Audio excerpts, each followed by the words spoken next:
Hello, fellow gardeners. Well, we're out here under the work shed today, and this video we're making for the folks that have bought a high tunnel off of us, and they put one of these vents on top of it. We're going to show you how to cover this vent on top of this high tunnel. Now, this is not the way I recommend my high tunnels be used. You know, I recommend you put the high tunnel and cover it with plastic for the winter time up until it starts getting hot, and then you take the top sheet off of the high tunnel and put a shade cloth on it, and you go right on through until fall till it starts cooling off. Take your shade off and put your plastic back on. But some of you still insist having a vent on top of your house, so we do sell a vent that goes on top of it. This is one of them. So we're going to show you how to cover this for those of you that want to put the house up yourself. So let's play like this vent is sitting on top of your high tunnel, and Richard and Josh is going to cover this with plastic. The first thing they do before they put up on the high tunnel, they'll cover it and then set it up on it, right? Or sometimes you cover it, sometimes you cover it putting on top of the high tunnel, right? Anyway, you can either cover it now or later before you put it on there. But anyway, so this is the way we do it. We have taken this vent and we've put wiggle wire track on the outside and on the inside on both sides. Then we even put it up on all of these here.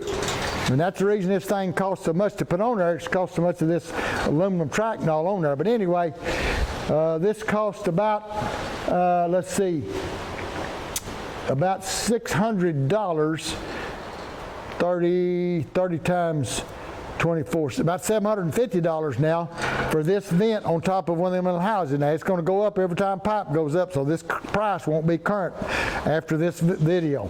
But anyway, we're going to show you how to cover this thing once you get it on your house or get ready to put it up there. So how big is this piece of plastic now that you've cut, Josh? It's 4 foot by a little over 12. Okay, so this is a 12-foot long vent. It takes 2 of these on top of a 24-foot house. So this is a 4 foot by 12 or a little more, about 13 foot. And they're going to put it on top and show you how to do this. So you take some of your wiggle wire, cut it up into about 18-inch pieces. That'll make 3 pieces right there. And they use them to get started on. All right, here they go. They're going to put it on top, and we're going to pull that right over the top. You do this on a still day. Y'all can see how simple that is. Put down there like into that. This wiggle wire track is something simple. And Jackie's going to turn around over there and show when he gets on this side. And Richard's going to put wire on the back side, and he's going to put one on the front side too. And you have to do this on a still day. We're over here under the work shed, kind of out of the wind. It's really windy today. That's the way you do that end. And then you're going to, Josh is going to do this end the same way. Put that piece of wire in there just like into that right there. Put the one on the other side the same way. And then what you're going to do, Richard, you're going to put this piece in here. So he's got a piece of wire here. He's going to start putting down this side. And Josh will do the same thing. Maybe start the middle, or where do you start at? Okay. Let me get back out of the way. I'm just in the way is all I am. Anyway, we kind of show you how simple it is. It takes longer to put the wiggle wire track on the vent than it does to put the plastic on it. But if you put this on top, then we don't recommend taking the plastic off the house. There's too many pieces to take off. That's the reason we recommend, instead of using this vent, is use your plastic in the winter and spring, and then take it off for the summer. Put your shade cloth on, because even with this vent on there, down here in Oklahoma and Texas, where it gets 110, 112, it's going to be 140 degrees in your house to 160 degrees, even with this vent wide open.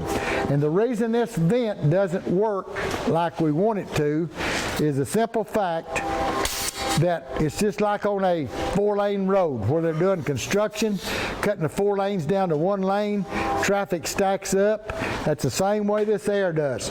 This 14-foot wide house is heating all over the house. The hot air is rising, and coming up here in this 14-foot wide house, all of a sudden your air cuts down to 2 foot up here at the top, and it stacks up just like traffic does on the road. So, like I say, I sell this, we build this. We do not recommend it unless you are somewhere up north where it stays cool and you just have a few days of the 90s or something like that. But here in Texas and Oklahoma, Arkansas, New Mexico, where it gets so hot, Florida, this thing just doesn't work like we want it to. I mean, I can tell you why it didn't, because of the stacking up. You can't go have 14 foot of air going out a 2 foot vent and make it get out of there fast enough. But anyway, this works up north.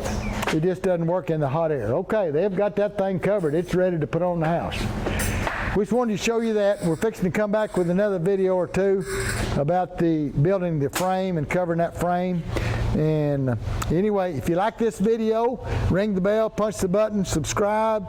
I hope it's helped you, show you how to do this vent, and we'll make you another video.